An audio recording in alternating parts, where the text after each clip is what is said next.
لآیات لقوم یعقلون. صلوات بھیجے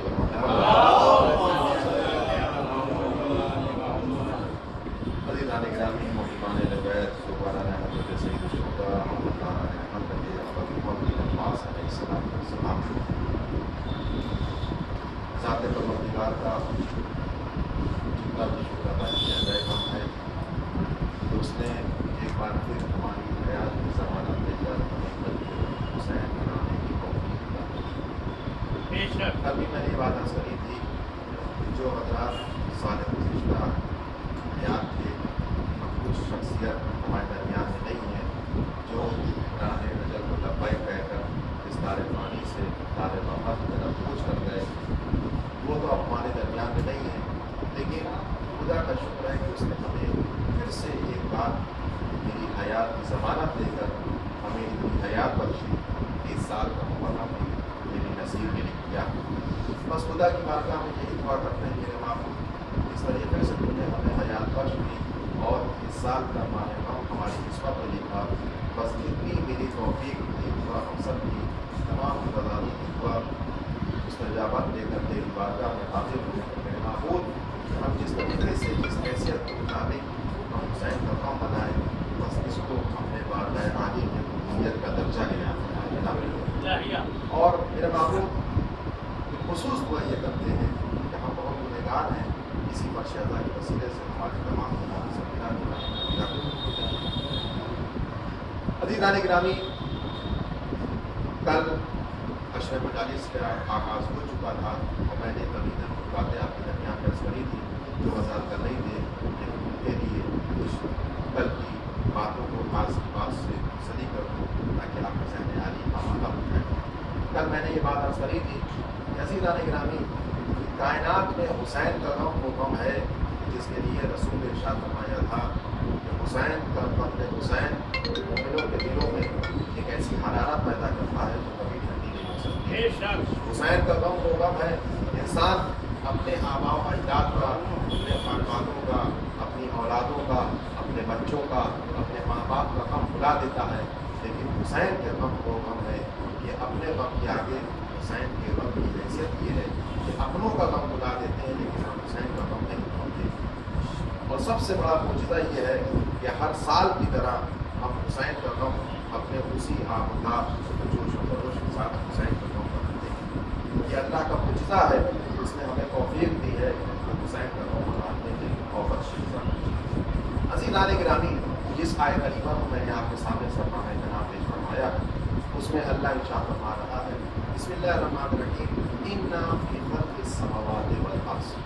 یہ جو میں نے کافی بڑی لمبی طویل آیت آپ کے سامنے عرض کری ہے، اس آیت کے بیان کرنے کا مقصد یہ ہے کہ آخر کا جو فقرہ ہے اس میں اللہ ارشاد فرما رہا ہے کہ آیات لقوم یعقلون. مقصد سے کتنا ہے لیکن اللہ نے پوری تبدیل باندھی ہے اس مقصد کے لیے. اس مقصد پہ ذہن کو رکھیے گا کہ آخر کا جو فقرہ ہے جس میں اللہ ارشاد فرما رہا ہے لآیات لقوم یعقلون، یہ تمام کی تمام نشانیاں صاحبان عقل کی. مقصد یہ ہے انشاءاللہ پورے آپ عشرے کا موضوع بھی آیات الہی اور حقوق آل محمد کے اوپر آپ سماعت فرمائیں گے کہ آیات اللہ کی نشانیاں کون کون ہیں. تو اسی کے ذمے میں نے جو آیت پڑھی ہے بسم اللہ الرحمن الرحیم، اللہ ارشاد فرما رہا انا فی خلق السماوات والارض، کہ بے شک میں نے زمین اور آسمان کو خلق کیا. اب آخری والا فقرہ آیات لقوم یعقلون کہ میں نے زمین اور آسمان کو خلق کیا ہے، اس میں ہماری نشانیاں. واختلاف اللیل والنہار، یہ دن اور رات کے جو تبدیلی واقع ہوتی ہے اس میں بھی ہماری نشانیاں. واختلاف اللیل والنہار، یہ دن کبھی رات کبھی دن کبھی دن، یہ جو تبدیلی واقع ہوتی ہے اس میں بھی ہماری نشانیاں. واختلاف اللیل والنہار والسحاب المسخر بین السماء والارض، یہ زمین اور آسمان کے درمیان جو چلتے ہوئے بادل ہیں یہ مسخر بادل ہیں، اس میں بھی ہماری نشانی. فَأَحْيَا بِهِ الْأَرْضَ بَعْدَ مَوْتِهَا، کہ زمین جو مردہ ہو چکی تھی، مر چکی تھی، لیکن ہم نے اس مری ہوئی زمین کو، مردہ زمین کو آسمان سے بارش کے قطروں کو نازل کرنے کے بعد جب زمین پہ برسایا ہے تو مری ہوئی زمین کو ہم نے دوبارہ زندہ کر دیا ہے. اس میں بھی ہماری نشانی. یہ جو دریاؤں میں روانی ہے، ان دریا کے اوپر سینہ چیر کر یہ جو کشتی رواں دواں ہے، اس میں بھی ہماری نشانیاں ہیں. اور یہ تمام کی تمام نشانیاں کس کے لیے ہے؟ صاحبان عقل کے لیے. اب توجہ فرمائے ذرا، یہ جو اللہ بار بار اپنی توجہات صاحبان عقل کے لیے کہہ رہا، کیا کہہ رہا؟ زمین بھی ہم نے خلق کری ہے، اس میں میری نشانی. آسمان کو خلق کیا، اس میں میری نشانی. یہ جو دن اور رات کو تبدیل کر رہا ہوں، اس میں بھی میری نشانی. مردہ زمین کو میں نے دوبارہ زندگی عطا کر دیا، اس میں بھی میری نشانی ہے. یہ جو رواں دواں دریا ہے، اس میں بھی میری نشانی ہے. اور یہ تمام کی تمام نشانیاں کس کے لیے ہیں؟ صاحبان عقل کے لیے. اس کا مطلب اللہ جتنی بھی نشانیوں کی توجہات دلانا چاہ رہا ہے، وہ کس کے لیے دلانا چاہ رہا ہے؟ صاحبان عقل کے لیے. آپ قرآن کو اٹھا کے دیکھیں، قرآن کے اگر ہر پیج پہ نہیں، ہر دوسرے پیج پہ آپ کو ایک لفظ ملے گا، افلا یعقلون، افلا یبصرون، افلا یتدبرون. تم قرآن پہ غور کو نہیں کرتے، تم قرآن پہ تدبر کو نہیں کرتے، تم قرآن پہ تفکر کو نہیں کرتے. ہر پیج پر نہیں، ہر دوسرے صفحے پر یہ لفظ آپ کو ضرور ملیں گے. آخر وجہ کیا ہے؟ اللہ صاحبان عقل کے لیے اتنی اہمیت کیوں دے رہا ہے؟ کیوں صاحبان عقل کو اتنی توجہ سے نواز رہا ہے؟ کیوں بار بار کہہ رہا ہے جو تمام کی تمام نشانیاں ہیں صاحبان عقل کے لیے؟ اچھا، عقل ایک ایسا موضوع ہے، توجہ فرمائیے، عقل ایک ایسا موضوع ہے کہ وہ انسان، دوسرے شخص کی میں بات کر رہا ہوں، کہ وہ شخص، وہ انسان کہ جسے معاشرے میں چلنے کا سلیقہ نہ آتا ہو، وہ انسان کہ جسے بزرگوں کا احترام نہ آتا ہو، وہ انسان جسے آداب دسترخوان نہ پتا ہو، وہ انسان جسے یہ نہ معلوم ہو کہ بچوں سے کیسے گفتگو کرنا چاہیے، وہ انسان جسے کچھ بھی نہیں پتا ہو. جب آپ اس سے کہیے، اور وہی انسان جب اللہ کا بھی انکار کرتے ہیں، رسول کا بھی انکار کرتے ہیں، قرآن کا بھی انکار کرتے ہیں، اہل بیت کا بھی انکار کرتے ہیں، جب ہر چیز کا انکار کرتے ہیں، تو آپ اس سے جا کر کہیے یہ کیسی تم بے وفیانی باتیں کر رہے ہو، یہ کیسی احمقانہ گفتگو کر رہے ہو، تو سب کچھ کا انکار کر دے گا. لیکن جب آپ اس کے سامنے یہ مطالبہ کریں گے یہ کیسی بے وفی والی بات کر رہے ہو، یہ نااہلی والی بات کر رہے ہو، بے احترام والی بات کر رہے ہو، تو سامنے سے پلٹ کر کہے گا اب میاں چاہیے آپ سے زیادہ عقل رکھتا ہوں. یعنی بے عقل ہوگا لیکن اس کے باوجود بھی آپ سے لڑ بیٹھے گا کہ آپ سے زیادہ عقل مند ہوں. تو انسان ہر چیز کا تو انکار کر دے گا لیکن کبھی کم عقلی ہونے کی ثبوت نہیں پیش کرے گا. تو اللہ نے بار بار جو توجہ دلائی ہے وہ صاحبان عقل کے لیے دلائی ہے. پروردگارا، جب تو بار بار ہم کو توجہ دلا رہا ہے کہ صاحبان عقل کے لیے نشانی ہے، صاحبان عقل کے لیے نشانی ہے، تو ہم صاحب عقل ہیں، ہم صاحب عقل ہیں. ہمیں پتا ہے کیا ہے حلال، کیا ہے حرام، کیا ہے. ہمیں پتا ہے کہ تیری عبادت کیسے کرنی ہے، ہمیں پتا کیا ہے کہ ہمارے قدم کہاں پہ جانے چاہیے اور کہاں پہ رک جانا چاہیے. ہمیں سب کچھ معلوم، ہم صاحب عقل ہیں. پھر یہ بتا تو کہ ہمیں ہدایت کا محتاج ہونا تھا. تو پھر قرآن میں ارشاد فرما رہا ہے اِنَّا هَدَيْنَاهُ السَّبِيلَ إِمَّا شَاكِرًا وَإِمَّا كَفُورًا، کہ ہم نے ہدایت کے راستے کو بنا دیا ہے. اب چاہے اسے مان کر شاکر بن جاؤ، چاہے انکار بن کر کافر ہو جاؤ. تو ہمیں یہ ہدایت کے زنجیروں میں قید کیوں رکھنا؟ وجہ کیا؟ توجہ فرمائیے. انشاءاللہ پوری مجلس، پورا عشرہ اسی آیات الہی کو بنوں سے اللہ نے بار بار اس بات کو توجہ دلائی. کیوں آپ صاحبان عقل کے لیے توجہ دلائی؟ یہ صاحبان عقل لکھتے کا کون؟ تو آئیے سب سے پہلے ہم یہ جانیں، یہ جو اللہ نے نشانی بتائی، نشانی کہتے کسی، نشانی کہتے ہیں لے آیات ہی. آیت کا سب سے سیدھا اور آسان سا ترجمہ ہے نشانی. اگر آپ سے پوچھے آپ کون ہیں، آپ کہتے ہیں میں آیت اللہ ہوں، میں اللہ کی نشانی ہوں. آپ اپنے آگے ایک لقب لکھ سکتے ہیں کیونکہ آپ اللہ کی نشانی ہے. آپ بھی آیت اللہ، آپ بھی اللہ. ہر انسان اللہ کا جو بندہ ہے وہ آیت اللہ ہے، اللہ کی نشانی ہے. اب یہ آیت کا سب سے آسان سا ترجمہ کیا ہوگا؟ نشانی. دوسرا ترجمہ کیا ہوگا؟ ایک شے سے دوسری شے کا پتہ کر لینا، جسے بولتے ہیں آیت. اسے دیکھا اب اس کا پتہ لگتا ہے، اسے دیکھا اس کا اندازہ لگتا ہے. مثال کے طور پر آپ اپنے گھر سے باہر نکلے یا اپنے گھر کے آنگن میں بیٹھے ہوئے، آپ نے اٹھتا ہوا دھواں دیکھا. اب جیسے آپ نے اٹھتا ہوا آسمان میں بلند دھواں دیکھا تو آپ کا ذہن فوراً کہاں گیا؟ کہیں آگ لگی ہے. تو یہ دھواں آگ کی نشانی بن گیا، یہ اٹھتا ہوا دھواں آگ کی آیت بن گیا. آپ گھر سے باہر نکلے، آپ نے جیسے گھر سے باہر قدم نکالا، آپ نے بے دین چٹیل چلچلاتی ہوئی دھوپ دیکھی. تو جیسے ہی آپ نے دھوپ دیکھی، آپ کا ذہن کہاں گیا؟ کہ سورج نکلا ہے۔ اب آپ یہ بتائیے، آپ جیسی گھر سے باہر نکلے، آپ کو چمچماتی ہوئی دھوپ دیکھی تو کیا آپ سوال کر سکتے ہیں ہمارا سورج نکلا کہ نہیں نکلا ہے؟ تو سامنے آ لگا کیسی بیوقوفی والی بات ہے، یہ نوتپا چٹیا دھوپ اور سوال کر رہے ہو تو سورج نکلا کہ نہیں نکلا؟ تو اس کا مطلب یہ دھوپ سورج کی آیت بن گیا۔ دھوپ دیکھا سورج کا پتہ لگایا، دھواں دیکھا آگ کا پتہ لگایا۔ آخری مثال، یہ مائک لگا ہوا ہے، مجھے نہیں پتا اس مائک کی آواز کہاں کہاں جا رہی ہے، یہ ذہن میں رکھیے گا۔ یہ تمام نشانیاں کس کے لیے ہیں؟ صاحبان عقل کے لیے۔ اب یہ مائک کی آواز نہ جانے کہاں کہاں جا رہی ہے، بار روڈ پر روز آدمی گزر رہے ہیں۔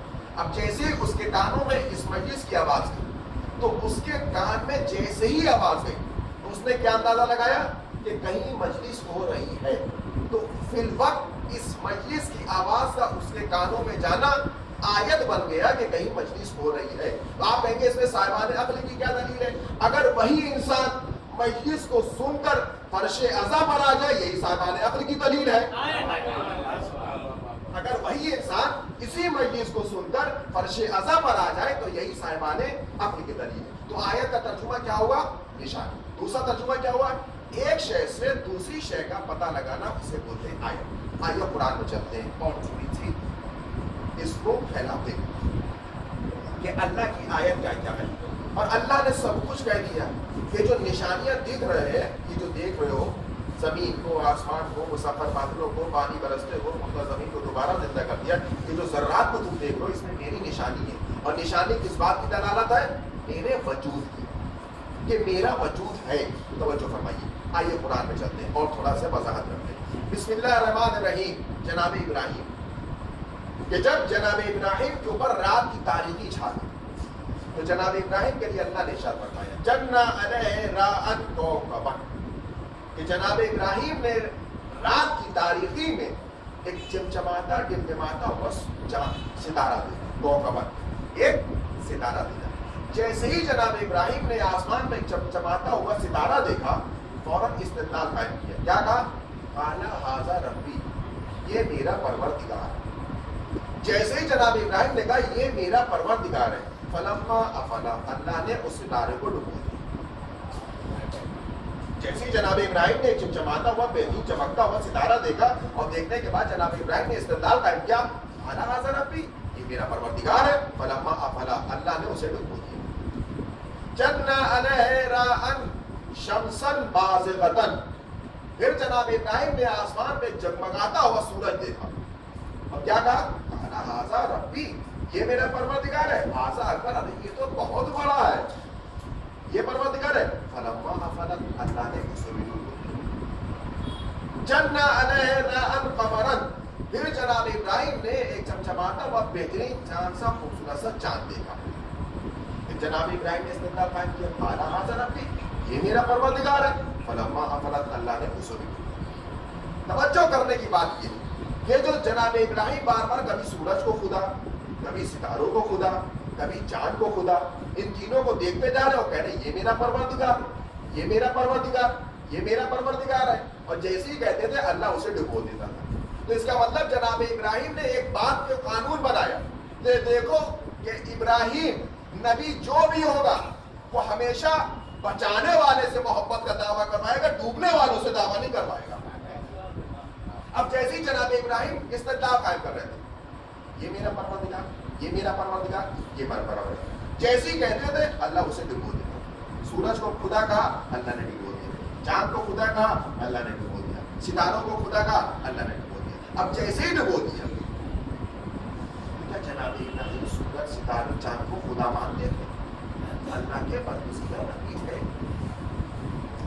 کافی امتحان لیے ہیں اللہ نے جناب ابراہیم سے۔ ایسے ہی خدا نہیں مل گیا، خلیل بھی ہے، لوگوں کا امام بھی بنایا جناب ابراہیم، بہت ان سے امتحان دیے اور ہر امتحان میں پاس بھی ہو گئے۔ اسی کے بعد ان کو عہدہ بھی ملا۔ لیکن جناب ابراہیم معاذ اللہ سورج کو خدا مانتے تھے، چاند کو خدا مانتے تھے، ستاروں کو خدا مانتے تھے۔ اے نبی اللہ، آپ تو اللہ کے بڑے قریب ہیں، آپ کو اللہ نے امام بھی بنایا، آپ اللہ کے دوست ہیں، خلیل خدا ہیں، دوست ہیں، تو کیا خدا کو مانتے، ستاروں کو خدا مانتے ہیں؟ تو کہا میں خدا نہیں مان رہا ہوں، اصل معاملہ یہ ہے میری قوم میں کچھ لوگ ایسے تھے جو سورج کو خدا مانتے تھے، ستاروں کو خدا مانتے تھے, چاند کو خدا مانتے تھے. یہ میرا دور تھا کہ میں نے اپنے دور میں لوگوں کو دکھانے کے لیے کہ دیکھو تم اس کو خدا سمجھ رہے ہو, اللہ نے اسے بھی ڈبو دیا, چاند کو بھی ڈبو دیا, سورج کو بھی ڈبو دیا. یہ واقعہ زمانہ استدلال تھا جناب ابراہیم کا, لیکن جب دور چلتے چلتے ہمارے محمد تک آیا تو اسی سورج کو پلٹا کر دکھایا, چاند کے 2 ٹکڑے کر کے دکھائے, ستاروں کو تحلیل پہ بلایا, کہ جو بندوں کے اختیار میں آ جائے وہ کبھی خدا نہیں ہو سکتا ہے. ایک سلوات پڑھے پر محمد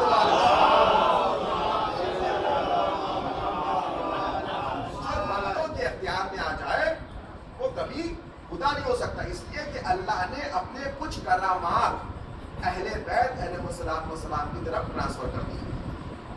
خالق وہ ہے لیکن خلق یہ کرتا ہے, رازق وہ ہے لیکن رزق یہ دیتے ہیں.